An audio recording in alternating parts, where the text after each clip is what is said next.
चलिए सीधे मुद्दे पर आते हैं। कॉर्पोरेट दुनिया में हमेशा कहा जाता है कि सबसे स्मार्ट दिखना ही सफलता की कुंजी है। लेकिन आज के इस एनालिसिस में हम एक ऐसी सीक्रेट स्ट्रैटेजी को डिकोड करने वाले हैं जो दुनिया के टॉप लीडर्स इस्तेमाल करते हैं। इसे the power of the false flaw कहते हैं। ये ताकत दिखाने के बारे में नहीं है, बल्कि बड़ी चालाकी से अपनी ताकत को छुपाकर अपना प्रभाव जमाने की कला है। एक मेंटर की तरह सोचें तो ये वर्कप्लेस डायनामिक्स को मास्टर करने का सबसे अचूक तरीका है। तो आज के हमारे सेशन का फ्लो कुछ ऐसा रहेगा। सबसे पहले परफेक्शन का भ्रम, फिर फॉल्स फ्लॉ की संरचना, उसके बाद नियंत्रित अयोग्यता में महारत, बहसों में रणनीतिक समर्पण और अंत में खामोशी की ताकत। चलिए शुरू करते हैं।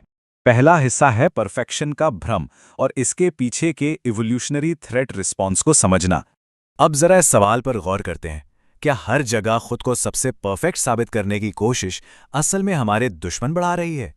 बचपन से हमें परफेक्ट बनने की ट्रेनिंग दी जाती है, लेकिन कॉर्पोरेट स्ट्रैटेजी में हर वक्त अपनी ताकत का दिखावा करना अनजाने में ही लोगों को हमारे खिलाफ कर सकता है। ये एक बहुत ही गहरी बात है और यही बात पारंपरिक और मैकियावेलियन माइंडसेट के बीच का फर्क साफ करती है। हमें अक्सर सिखाया जाता है कि हमेशा मजबूत दिखो, अपनी सारी खूबियां दिखाओ और कमजोरियों को छुपा लो। लेकिन जो असली मास्टरमाइंड होते हैं ना, उनका तरीका एकदम अलग होता है। वो रणनीतिक सादगी अपनाते हैं। वो जानबूझकर अपनी कुछ कमजोरियां दिखाते हैं और रडार के नीचे रहकर काम करते हैं। बुद्धिमानी ढिंडोरा पीटने में नहीं, बल्कि उसे सही वक्त पर छुपाने में है।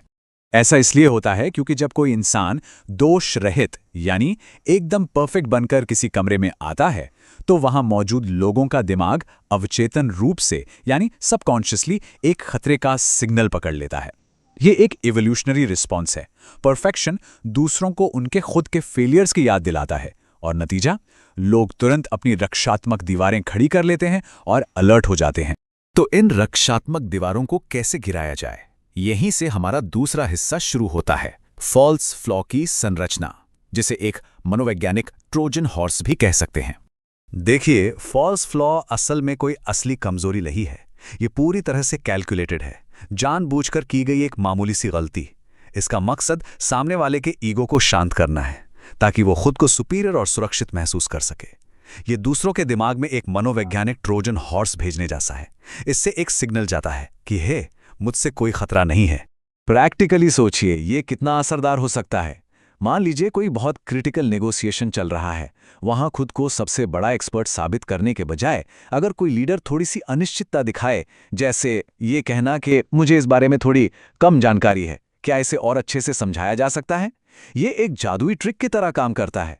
सामने वाले का ईगो तुरंत बूस्ट हो जाता है, उसकी दीवारें गिर जाती हैं और इस कंट्रोल के उत्साह में वो अक्सर वो सीक्रेट्स भी बता देता है जो वो छुपाना चाहता था।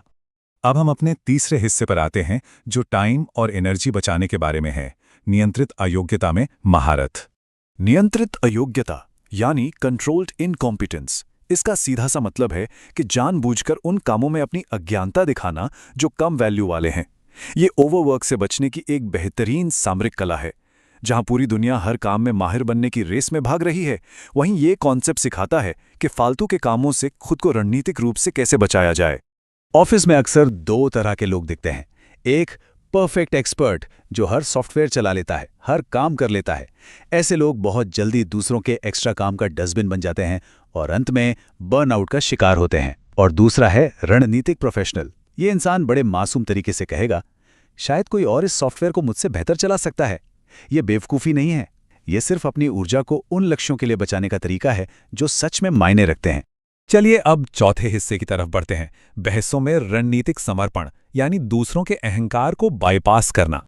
अक्सर बहस में पीछे हटने को हार मान लिया जाता है, लेकिन डार्क साइकोलॉजी के नजरिए से देखें तो रणनीतिक समर्पण बातचीत पर हावी होने का अल्टीमेट हथियार है। किसी गर्मागर्म बहस से एक कदम पीछे हटना हारना नहीं है, ये सामने वाले के ईगो को शांत करके उनके दिमाग में अपने सुझाव डालने का एक बहुत ही चतुर तरीका है। इसके मनोवैज्ञानिक स्टेप्स बहुत ही दिलचस्प हैं। जब बहस ईगो की लड़ाई बन जाती है तो दोनों लोग अंधे हो जाते हैं, लेकिन अगर अचानक एक इंसान कह दे, शायद आप सही कह रहे हैं, तो ये एक फॉल्स फ्लॉ का काम करता है।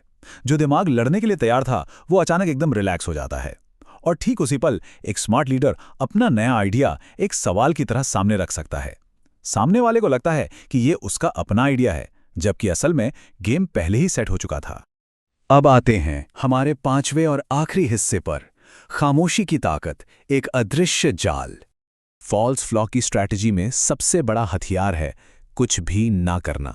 इंसानी दिमाग बातचीत के बीच होने वाले सन्नाटे को बिल्कुल बर्दाश्त नहीं कर पाता। जब कोई फॉल्स फ्लॉ देने के बाद एकदम शांत हो जाता है तो जो खालीपन पैदा होता है ना, सामने वाला उसे भरने के लिए बेचैन हो जाता है, और इस घबराहट में वो अक्सर बहुत ज्यादा बोल जाते हैं और अपनी ही असल स्थिति उजागर कर देते हैं। किसी ने क्या खूब कहा है, सबसे खतरनाक शब्द वो होते हैं जो कभी बोले ही नहीं जाते।